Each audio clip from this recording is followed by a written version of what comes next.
Hi, in this video we are going to be showing problem number 5 and 7 from the practice exam, number 2 on chapter 4 and 5. Problem number 6 was done on a separate video.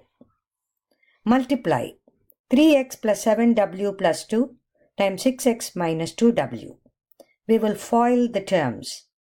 So 6x multiplied by 3x, which is 18x squared, 6x times 7w, which is a 42wx, 6x times 2, which is 12x, then negative 3w times 3x, which is negative 6wx, negative 2w times 7w, which is negative 14w square, negative 2w times 2, which is negative 4w.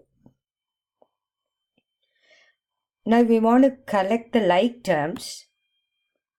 18x squared doesn't have another x squared, so it stays as is.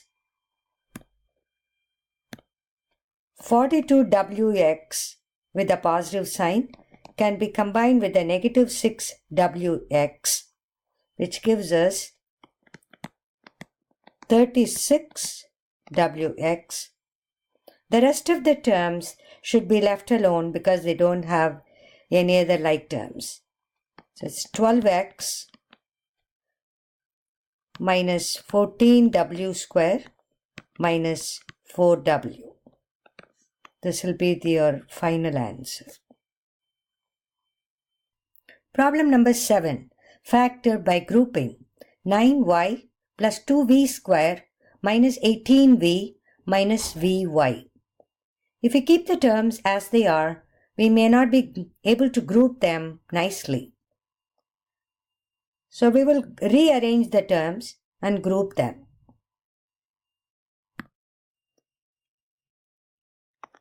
(9y) minus 18v minus vy plus 2v square. We will write the four terms and rearrange them and write this way. Now we'll group the first two terms together, the second two terms together. In the first two terms, 9 is common factor that out, then y minus 2v. The second two terms, negative v is common. When you write the terms inside, y minus 2v. This is a minus sign because you note that negative v times negative 2v makes it positive 2v square. In these problems, you have to make sure that this factor is identically same as this factor. So now you take the common factor out, which is y minus 2v, and write the terms, the remaining terms in a parenthesis. So 9 from the first, negative v from the second. So either you can leave the answer in this manner, or you can also write 9 minus v first and y minus 2v. Hope this video helps.